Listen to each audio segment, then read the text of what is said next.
এই যে বন্ধুরা, ভালোবাসার সকল রকমের গল্প পেতে আমাদের বোম্বে ডায়েরি চ্যানেলটি সাবস্ক্রাইব করে পাশে থাকা বেল আইকনটি বাজিয়ে দিন না প্লিজ। তুমি আসবে বলে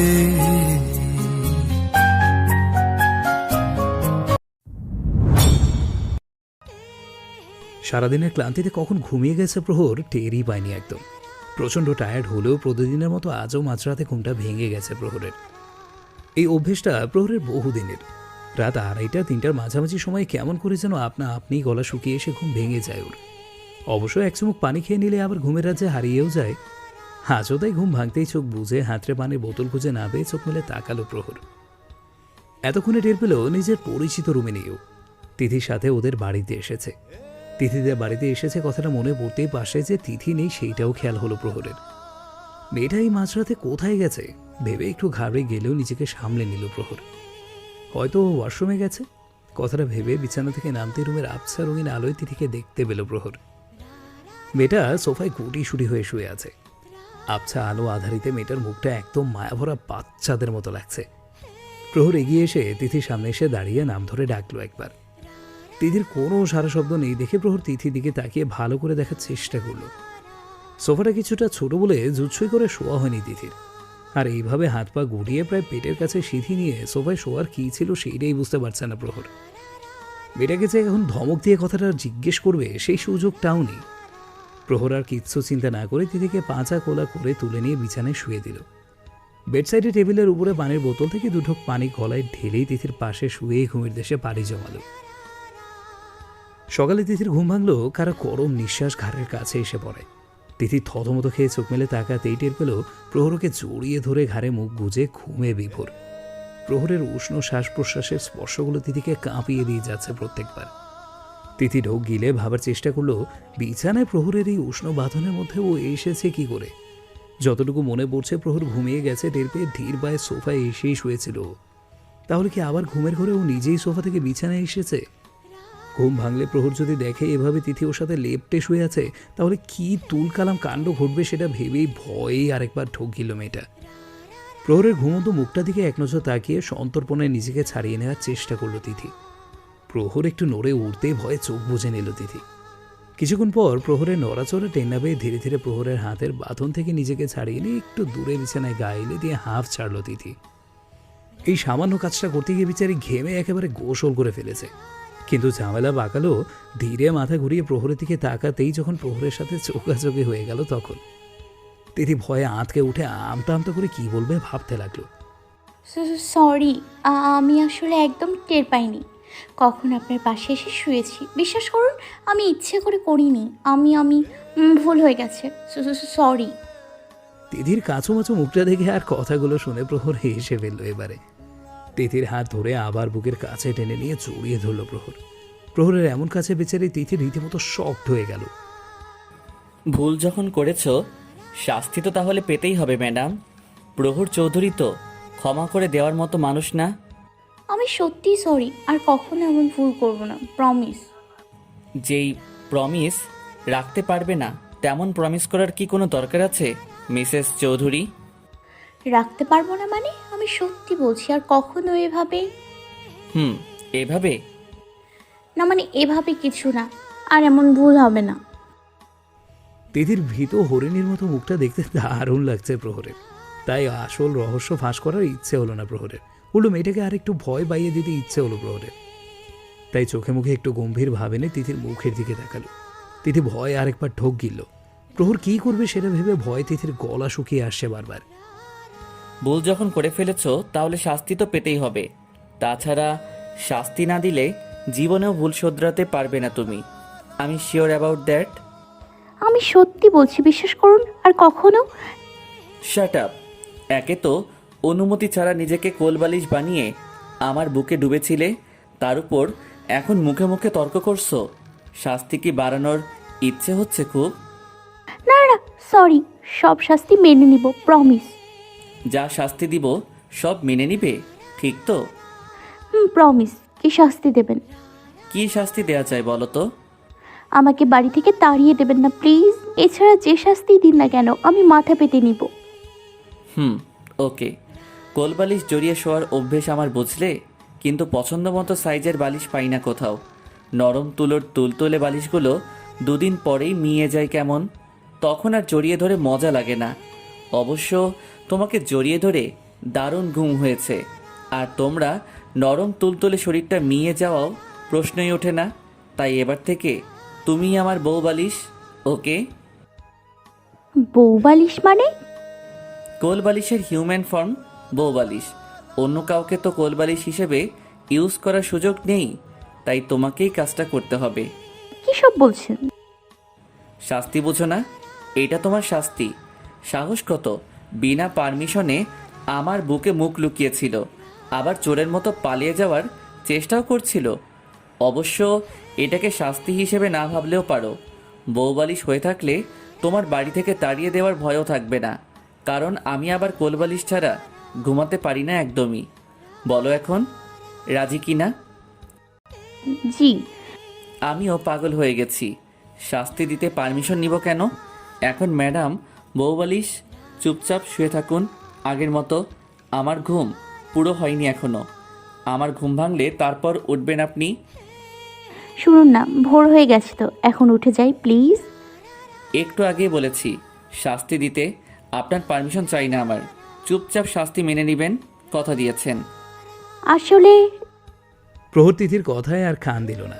তিথিকে বুকে জাপটে নিয়ে আগের মতো ঘাড়ে মুখ গুছল। আর তিথি থতমতো খেয়ে প্রহরের নিবিড় মন্থনের মাঝে ভাবতে লাগলো এটা স্বপ্ন নাকি বাস্তব। এদিকে প্রহরের বাড়িতে তন্ময় আর স্নিগ্ধার মধ্যে চলছে অন্যরকম একটা দ্বন্দ্বযুদ্ধ। রিসেপশনের পুরোটা সময়ই তন্ময় স্নিগ্ধার আশেপাশেই ঘুরঘুর করেছে। সবার চোখে দিয়ে বেস্ট ফ্রেন্ডের বোনের পিছনে ঘুরঘুর করাটা যে কতটা কঠিন কাজ সেটা যে বেচারা করেছে একমাত্র সেই বুঝতে পারবে। তন্ময় তবুও স্নিগ্ধার রাগ ভাঙানোর চেষ্টা করছে নিজের সাধ্য মতো। অবশ্য স্নিগ্ধার মতিগতি দেখে মনে একটুও সাহস পাচ্ছে না বেচারা। এমন ঘোর আলো পরিস্থিতিতে খেয়ে যে বেচারাকে একটু সাহায্য করবে কে জানে। পরদিন দুপুরে খাওয়া দাওয়া করে তিথিকে নিয়েই বাড়িতে ফিরেছে প্রহর। ওদের দুজনকে ফিরতে দেখে স্নিগ্ধা ছুটে এসে তিথিকে জড়িয়ে ধরে ফেলল। হঠাৎ করে স্নিগ্ধার এমন আচরণের আগামাথা কিচ্ছু বুঝলো না তিথি। প্রহর স্নিগ্ধার মাথায় ছোট্ট করে একটা গাঁটটা দিয়ে হাসতে হাসতেই ড্রয়িং রুমে গিয়ে বসলো। তন্ময়কে দেখে তার সাথেই আড্ডায় বসলো প্রহর। হ্যাঁ, সারাদিন স্নিগ্ধা আর শাশুড়ির সাথে টুকটাক গল্প করে আর রান্না করে ঘুরঘুর করেই কেটে গেছে তিথির।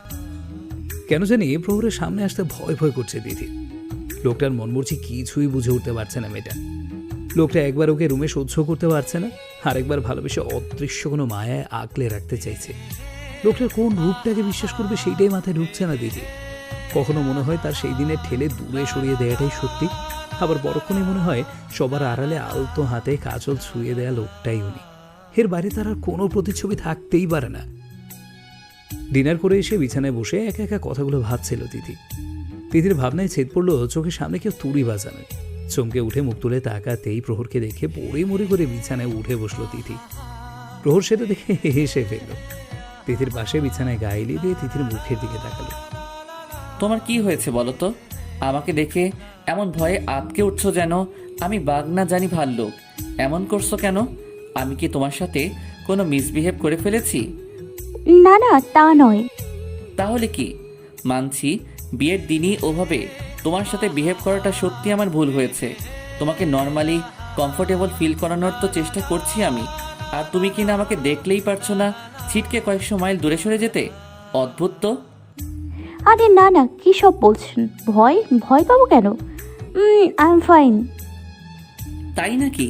ওকে, লুক অ্যাট মি নাও। ভয় পাওনি? কথাটা আমার দিকে তাকিয়ে বলো, আমার চোখে চোখ রেখে। আমিও ওয়াশরুমে যাচ্ছি। এই নাকি সে ভয় পায় না আমাকে? চোখে চোখ রেখে সামান্য একটা কথা বলার সাহস নেই, সে এসেছে ভয় পায় না বলতে? হ্যাঁ। প্রহর আর কিছু বলার আগেই তিথি ছুটে গিয়ে ওয়াশরুমে ঢুকে পড়ল। ওয়াশরুমের বেসিনের সামনের আয়নায় নিচের প্রতিচ্ছবিটার দিকে নজর পড়তেই নিচের ফ্যাকাশে মুখটা দেখে ঢোক গিল তিথি।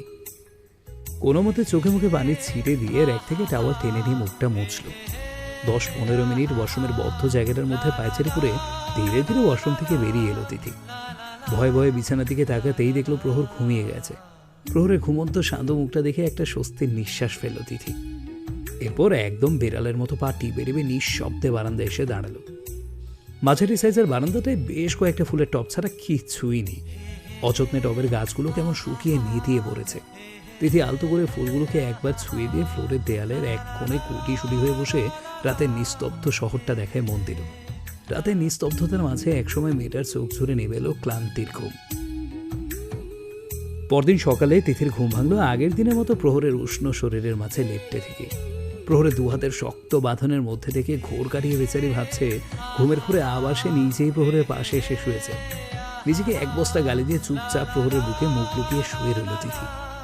এই লোকটার মাথার করা স্পর্শটা পেলে কেন যেন সরে আসতে ইচ্ছা হয় না তিথির। জানেও অধিকার নেই, তবুও ইচ্ছে করে ঘোরের মাঝে নয়, সজ্ঞানে তার চোখে চোখ রেখে তার বাহুতে মাথা রাখতে। ইচ্ছে করে লোকটার ঘুমন্ত আদরে মুখটা আলতো করে ছুঁয়ে দিতে। লোকটার খোঁচা খোঁচা দাড়িতে ভরা মুখটায় আলতো করে ভালোবাসার পরশ বুলিয়ে দিতে ইচ্ছে করে তিথির। নিজের বেপরোয়া ইচ্ছেগুলো ভাবতে গিয়ে লজ্জায় লাল হয়ে গেল তিথি নিজেই। দেখতে দেখতে আরও কয়েকটা দিন কেটে গেছে। প্রতিদিন সকালেই তিথিকে এভাবে লজ্জা পেতে হয়। কখনো প্রহরের ঘুম ভাঙার আগে বেচারি রুম থেকে পালায়, আর কখনো প্রহর তার বউ বালিশকে চাপটে ধরে আরও লজ্জায় রাঙিয়ে দিয়ে মজা নেয়। এভাবেই ছেলে মানুষই আর পাগলামিতে প্রহর তিথির দিনগুলো কাটছিল। অন্যদিনের মতো আজও প্রহরের ঘুম ভেঙে গেছে তিথির চুপি চুপি সরে আসা টের পেয়ে। প্রহর ইচ্ছে করেই ঘুমের ভান করে শুয়ে থেকে তিথিকে আবার জড়িয়ে ধরল। তিথি চমকে উঠে একটু পরে আবার ধীরে ধীরে কাঁপা হাতে প্রহরের কাছ থেকে নিজেকে ছাড়িয়ে নিতে এবার প্রহর আর বাধা দিল না। মেয়েটাকে জ্বালাতন করতে বড্ড মজা লাগলেও আজকে প্রহরের হাতে সময় নেই। অফিসের অনেক কাজ পেন্ডিং রয়ে গেছে, তাই আজ অফিসে যেতে হবেই প্রহরকে। তিথি উঠে ফ্রেশ হয়ে নিয়ে নিচে চলে যেতেই প্রহর নিজেও উঠে ফ্রেশ হয়ে একেবারে রেডি হয়ে নিল। মেয়েটার এমনিতেই লজ্জায় চায় যায় অবস্থা, এর মধ্যে যদি প্রহর জেগে গেছে দেখে, তাহলে আর সারাদিন এই লজ্জা রাখা মুখটা আর দেখা হবে না। সেটা তো প্রহর হতে দিতে পারে না। অফিসে কাজের ফাঁকে তিথির কথা মনে পড়তেই নিজেই হেসে ফেলেছে প্রহর। মেয়েটা এত লাজুক বোঝাই যায় না।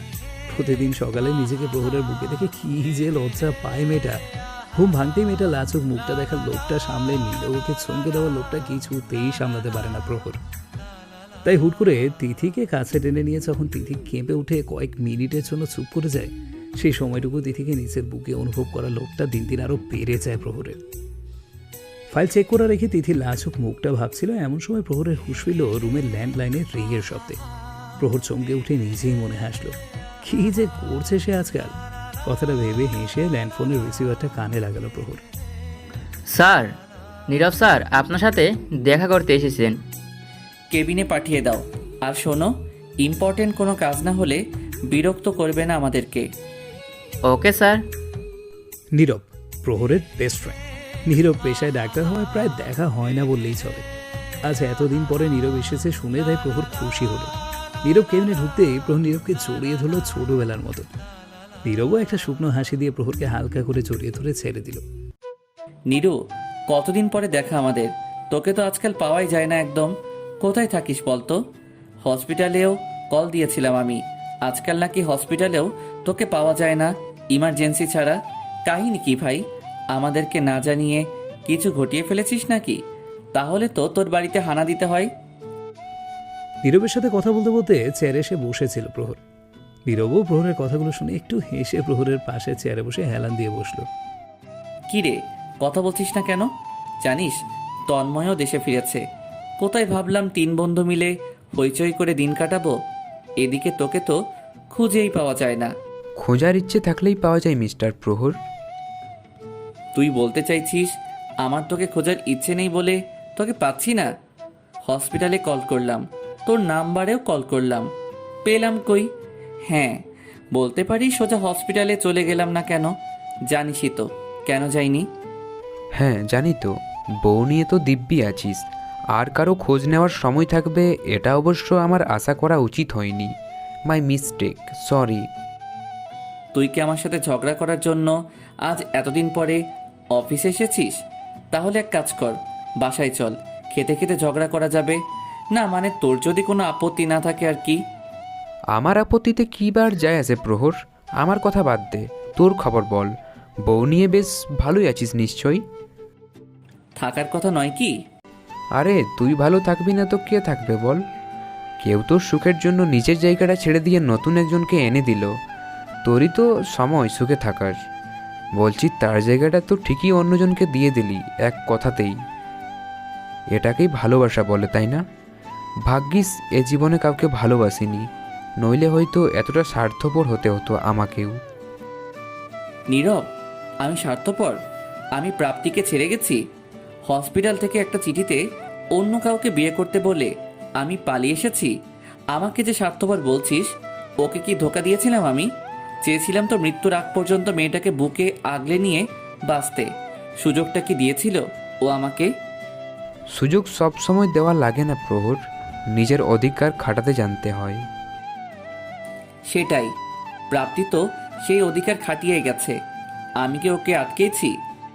কথাটা ঠিক বলেছিস প্রহর, প্রাপ্তি নিজের অধিকার খাটিয়েই চলে গেছে। সর্বোচ্চ 3 মাস তো সময় বাঁধা ছিল ওর হাতে, তাই না প্রহর? একজনকে ঠিক করে দিয়ে গেল যাতে তুই বিয়ে করে সুখে থাকিস। দেখ, তুই কিন্তু বউ নিয়ে সুখেও আছিস। জাস্ট যে মানুষটা তার জন্য এত বড় স্যাক্রিফাইস করলো তাকেই তুই ভুলে গেলি। ভুলে গেছি প্রাপ্তিকে আমি? ভুলিসনি, হয়তো ভুলিসনি। যে তোর মনেই নেই তোকে ভোলার প্রশ্নও আসে না, তাই না প্রহর? নীরব, কি বলছিস তুই এসব? আমি প্রাপ্তিকে আজও কতটা ভালোবাসি। তোর ভালোবাসাটা তোর জেদের কাছে হেরে গেছে প্রহর। একটা কথা বলতো প্রহর, ডক্টরের সেট করা 3 মাস তো হয়ে গেছে, রাইট? এর মধ্যে একবারও তুই প্রাপ্তির খোঁজ নিয়েছিস? ও হসপিটাল থেকে বাড়িতে ফিরেনি নীরব। তাহলে কোথায় গেছে? মরে গেছে? ডেড বডি দেখেছিস তুই ওর? না নিশ্চয়ই। তবু দেখ, কি সুন্দর বউকে নিয়ে সুখে শান্তিতে সংসার করছিস। হ্যাটস অফ ইউ ইয়ার। নীরব, আসলে কি বলতো প্রহর, তুই আসলে কোনোদিন প্রাপ্তিকে ভালোই বাসিসনি। যদি ভালোবাসতি তাহলে প্রাপ্তির ছেলে মানুষটাকে বোঝার চেষ্টা করতি, জেদ করে নতুন কাউকে নিজের জীবনে নিয়ে আসতি না। একবার ভাবতো প্রহর, এখন যদি প্রাপ্তি তোর জীবনে ফিরে আসতে চাই, তুই ওকে গ্রহণ করতে পারবি? পারবি না। ফেরার ইচ্ছে থাকলে ছেড়ে যায় না কেউ নীরব। ভুল সবাই করে প্রহর, ভালোবাসলে ভুলটাকে শুধরে নিতে হয়, জেদ ধরে তাকে দূরে সরিয়ে দিতে হয় না। অবশ্য এসব তোকে বলে তো লাভ নেই কোনো। বললাম না, খোঁজার ইচ্ছে থাকলে খুঁজে পেতে কষ্ট হলেও খুঁজে ঠিকই পাওয়া যায়, একেবারে হারিয়ে যায় না কেউ।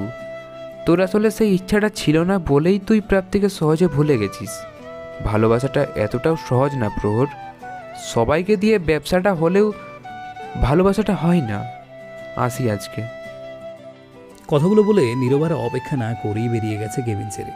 আর পেছনে প্রহর থমকে নীরবে যাওয়ার দিকেই তাকিয়ে আছে। কিছুই বুঝতে পারছে না প্রহর, জেদের বসে তিথি নিজের জীবনে জড়িয়ে ভুল করেছে নাকি ঠিক সেইটাই আজ প্রশ্ন হয়ে সামনে পথ আটকে দাঁড়িয়েছে প্রহরের। এই প্রশ্নের উত্তরটা আজ নেই প্রহরের কাছে, কখনো এই উত্তরটা পাবে কিনা কে জানে। ডিনারের পর তিথির সাথে রুমে বসে গল্প করছিল স্নিগ্ধা। মাঝখানে কয়েকটা দিন তন্ময়ের কোনো খবর ছিল না। আজ হঠাৎ করে ভদ্রলোক আবার কোথা থেকে যেন এসে হাজির হয়েছে। ডিনার করে আপাতত প্রহরদের বাড়িতেই ঘাঁটি পেতে বসেছে। স্নিগ্ধার এত রাগ হলো যে কি বলবে। এদিকে প্রহরও বাড়িতে ফিরেনি এখনো, তাই মন মেজাজ ভালো করার জন্য তিথির রুমেই হানা দিয়েছে মেয়েটা। ভাই আর ভাবির মধ্যে সম্পর্কটা ভালো হলেও যে কোথাও একটা দূরত্ব এখনও রয়ে গেছে সেটা স্নিগ্ধাও বোঝে। তাই হুটহাট তিথিকে এটা ওটা বলে ব্যাপারটা একটু বোঝার চেষ্টা করে। তাতে লাভের লাভ তো কিছুই হয় না, উল্টো তিথি লজ্জায় লাল হয়ে যায় প্রতিবারই। আর এর মধ্যে প্রহর এসে পড়লে তো হয়েই গেল। লাভের গুড় পিঁপড়েতে খেয়ে যাওয়া যাকে বলে আর কি। অবশ্য আর স্নিগ্ধাপন করেই এসেছে। যত যাই হোক, আজ এদের দুজনের একটা ব্যবস্থা করেই ছাড়বে স্নিগ্ধা। তিথির মুখের দিকে তাকিয়ে কথাগুলো ভাবতে ভাবতে তিথির পরনের হালকা গোলাপি রঙের শাড়িটা থেকে নজর পড়তে স্নিগ্ধা তিথির শাড়ির আঁচলটা ছুঁয়ে তিথির দিকে ভ্রু কুঁচকে তাকালো। স্নিগ্ধার এমন চাহনি দেখে তিথি ছোট করে ঢোক গেল। হে মেয়েটার মনে কি চলছে বোঝা মুশকিল, আবার কি জানতে চেয়ে পিছে লাগবে সেটা ভেবেই হাত পা ঘামতে শুরু করেছে তিথির। আচ্ছা ভাবি, বিয়ের পর তো সাধারণত নতুন বউয়েরা টকটকা লাল শাড়ি পরে ঘুরে বেড়ায়, তুমি এমন ফ্যাকাসে কালারের শাড়ি পরছো কেন? সেই বিয়ের দিন যে একটা লাল টকটকে বেনারসি শাড়ি পরলে, এরপর দিন থেকেই তো কেমন মরা মরা কালারের শাড়ি পরছো, কাহিনী কি? না মানে স্নিগ্ধা, হালকা কালার আমার ভীষণ পছন্দের। ও আচ্ছা, তাই নাকি? বিয়ের আগে তুমি কখনো এই রঙের ড্রেস বা শাড়ি পরেছো? সত্যি করে বলো তো। না মানে পরনি, জানি তো তোমার ফেভারিট কালার রেড, জানি সেটাও, তাহলে মিথ্যে বললে কেন? আসলে বিয়ের আগে সবসময় এক রঙের জামা কাপড় পরতে পরতে ক্লান্ত হয়ে গেছি, আর ভালো লাগছে না রংটা। তাই বলে নতুন বউ এমন বুড়িদের শাড়ি পরে ঘুরবা? না না, এ তো হতে পারে না, একদমই না। বুড়িদের মানে গোলাপি বুঝি বয়স্কদের কালার? তা নয় তো কি, তুমি নতুন বউ, পরবা টকটকে লাল শাড়ি, তবেই না ভাইয়া তোমার প্রেমে হাবুডুবু খাবে। স্নিগ্ধা, কি বলছো এসব? ঠিকই বলছি, ভাইয়া তো এখনো আসেনি, চলো তোমাকে সাজিয়ে দিই। ভাইয়া এসে দেখলে হাঁ করে তাকিয়ে থাকবে। এক নজরে যদি প্রেমে না পড়ে তবে আমার নাম স্নিগ্ধাই নয়। তুমি দেখো। না বাবু, এত রাতে কি দরকার? আর উনিও চলে আসবে এক্ষুনি। উফ ভাবি, আমি তোমার একমাত্র ননদ না? আমার কথা শুনতে হবে, বুঝলা? নইলে কিন্তু এমন বকা খাওয়াবো ভাইয়াকে বলে, দেখবে তো। তাই বকা খেতে না চাইলে আমাকে আমার কাজটা করতে দাও। কিন্তু স্নিগ্ধা। উফ রে, কি পানসা বর্ব তোমরা, বলো তো। বর একটা এত রাত হলো এখনো বাড়ি ফিরলো না, আর বউ সে কোথায় একটু বরের জন্য সেজেগুজে অপেক্ষা করবে তা না, কি সব সাদা সাদা শাড়ি পরে বসে আছো। বেচারা আমার ভাই কেন একটুও রোমান্টিক না এখন বুঝতে পারছি। এমন আন্টি মার্কা ভাব নিয়ে বসে থাকলে আর কি রোমান্স আসে মনে? এই আল্লাহ, স্নিগ্ধা কি বলছে এসব? তোমার অবস্থা দেখে আমি নিজেই পাগল পাগল হয়ে যাচ্ছি। আমার ভাইয়ের আর কি দোষ দিব বলো? এখন প্রথম কাজ হলো এই শাড়িটা বদলাও, একটা টকটকে লাল শাড়ি পরবে, চলো। ভাইয়া দেখবে এক নজরে। থাক, কাল সকালেই তুমি বাকিটা আমাকে বলো। এখন চলো চলো। শাড়ি কোনটা পরবে দেখাবো আমি। আরে স্নিগ্ধা। কোনো কথা না ভাবি, চলো। স্নিগ্ধা রীতিমতো তিথিকে পাত্তা না দিয়ে ওয়ার্ড্রোবের ড্রয়ার খুলে তিথির জন্য শাড়ি পছন্দ করায় মন দিল।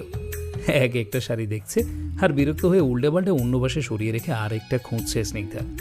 একটা শাড়িও যেন মেয়েটার পছন্দ মতো হচ্ছে না। মোটামুটি সব কটা শাড়ি দেখা শেষ হলে স্নিগ্ধা রাখি লুক নিয়ে তিথির দিকে তাকালো। এসব কি ভাবি? একটাও সুন্দর শাড়ি নেই তোমাকে পরানোর মতো। হ্যাঁ, ভাল লাগে না? এত শাড়ির মধ্যেও শাড়ি পছন্দ হচ্ছে না তোমার? তোমার বরের কি হাল হবে ভাবছি আমি। শাড়ি কিনেই তো বেচারাকে ফকির বানিয়ে দেবে তুমি বোন। সেই ভদ্রলোক যদি তোমার মতো এত বাহন করে তাহলে দুদিনেই ফকির বানিয়ে দিব নিশ্চিত। পছন্দের কয়টা শাড়ি কিনে দিতে না পারলে স্নিগ্ধাকে বিয়ে করার কথা ভাবতে হবে না গো। স্ত্রীটা কে গো ননদিনী? কেউ না গো ভাবি, স্লিপ অফ টাং। এখন সরো, আমি ভাইয়ের আলমারি থেকেই শাড়ি চয়েস করি। আমার ভাইয়ের শাড়ির চয়েস তোমার থেকে ভালো, অন্তত শাড়ি কেনার ব্যাপারে। ওনার আলমারিতে শাড়ি? তোমাদের দুজনের কাহিনী তো বুঝলাম না কিছু। ভাইয়া সেই কবে থেকে বইয়ের জন্য শাড়ি কিনে আলমারি ভর্তি করে ফেলেছে, আর তুমি কিনা এক সপ্তাহ ধরে ভাইয়ার সাথে একই রুমে থেকেও জানো না ভাইয়ার আলমারিতে কি আছে। এটা কেমন কথা বলে তো ভাবি? আসলে স্নিগ্ধা। আসলে নকলে বাদ দাও, আমি ভাইয়াকে জিজ্ঞেস করব তোমার জন্য শাড়ি কিনে তোমাকেই কেন দিল না। এখন আপাতত ভাইয়াকে চমকে দিই, ওয়েট। কিন্তু স্নিগ্ধা ওনাকে না বলে। উফ ভাবি, তোমরা এত ফর্মালিটি করো না তো। নিজের বরের আলমারি থেকে শাড়ি নিবে, তাতেও পারমিশন নিতে হবে? এক কাজ কর, তুমি কল করে পারমিশনটা নিয়ে নাও, আমি শাড়ি চুজ করি ততক্ষণ। আরে স্নিগ্ধা এবার তিথির কথায় কান্না দিয়ে আলমারি থেকে শাড়ি বের করে একটা টকটকে লাল চর্চের শাড়ি এনে তিথিকে ধরিয়ে দিল। তিথি হাঁ করে স্নিগ্ধার দেয়া পাতলা শাড়িটার দিকে তাকিয়ে রইল। এত পাতলা শাড়ি পরে প্রহরের সামনে যাবে কি করে সেটা ভেবে বেচারে হাত পা ঠান্ডা হয়ে যাচ্ছে। স্নিগ্ধা সেটা থেকে হেসে তিথিকে ঠেলে ওয়াশরুমের দিকে পাঠিয়ে দিল। আরে বাবা, লজ্জা পাওয়ার সময় পরে পাবে না, মানে যত লজ্জা পাওয়ার ভাইয়ার সামনে পেও। এখন তোমার উনি আসার আগেই চেঞ্জ করে নাও, পরে ভাইয়া এসে গেলে সময় না পেলে আমি বাবা কিছু জানি না, পরে আমাকে বকো না যেন। ছি স্নিগ্ধা, কি সব বলছো? উফ, আমার লজ্জাপতি ভাবিটা। এখন লজ্জা না পেয়ে তাড়াতাড়ি শাড়িটা চেঞ্জ করে এসো, তোমাকে একটু সাজিয়ে দিব। তাড়াতাড়ি তাড়াতাড়ি স্নিগ্ধা। যাও যাও যাও, তাড়াতাড়ি যাও প্লিজ। রাতে প্রহর যখন ফিরেছে ঘড়িতে তখন প্রায় 1:30টার কাছাকাছি। সারাদিনের ক্লান্তি আর নীরবের কথাগুলো ননস্টপ রেকর্ডারের মতো বাজতে বাজতে মাথাটা প্রচণ্ড ভার হয়ে গেছে প্রহরের। রুমে এসে গা থেকে কোট খুলে সোফায় রাখতে খেয়াল হলো রুমটা খুঁটখুঁটে অন্ধকার। রুমের লাইট অন না করে ওয়াশরুম থেকে হাত মুখ ধুয়ে ফ্রেশ হয়ে বের হলো প্রহর। রুমে আসতেই তিথির কথা মনে পড়লো প্রহরের। মেয়েটা আছো বারান্দার ফ্লোরে গুটিসুটি হয়ে ঘুমিয়েছে কিনা কে জানে। কথাটা মাথায় আসতেই প্রহর লাইট অন করলো, আর লাইট অন করেই বিছানার দিকে চোখ পড়তেই থমকে গেল প্রহর। প্রহরের কেনা টুকটুকে লাল শাড়ি পরে বিছানার মাঝখানে জড়সড় হয়ে বসে আছে তিথি। প্রহর এগিয়ে আসছে টের পেতেই তিথির মনে হলো ওর বুকের ধুকফুকানি শব্দ প্রহরও শুনতে পাবে। প্রহর যত এগিয়ে আসে তিথির যেন তত দম বন্ধ হয়ে আসে। প্রহর এক পা দুপা করে এগিয়ে এসে তিথির বাম হাতটা চেপে ধরে টেনে বিছানা থেকে নামিয়ে প্রায় দরজার সামনে ছুড়ে ফেলল। তিথি থতমত খেয়ে প্রহরের দিকে তাকাতেই প্রহরের চোখ মুখের দিকে তাকিয়ে থেমে গেল। লোকটা এত রেগে গেছে কেন সেটাই তিথি বুঝতে পারছে না। প্রহর এবারে তিথির একটা হাত ধরে টেনে রুমের বাইরে বের করে দিল। কি করছেন? তোকে প্রথম দিনই বলেছিলাম আমার উপরে অধিকার ফলাতে আসবি না, আর না আমার সামনে এমন লাল শাড়িতে তো আসবি। তাহলে তোর সাহস হয় কি করে আমি নিষেধ করা সত্ত্বেও লাল শাড়ি পরে তুই আমার জন্য অপেক্ষা করছিস, তাও আবার আমার আলমারি থেকে? তোকে বলেছিলাম না বউ হওয়ার শখ নিয়ে আমার ধারে কাছেও ঘেসবি না একদম? বলেছিলাম না এত কিছু মেনে থাকতে পারলে থাকবি, আর না থাকতে পারলে বাপের বাড়ির পথটা খোলা আছে, চলে যেতে তো আমি আটকাইনি তোকে। প্রহর, আমার একটা কথা শুনবেন একবার?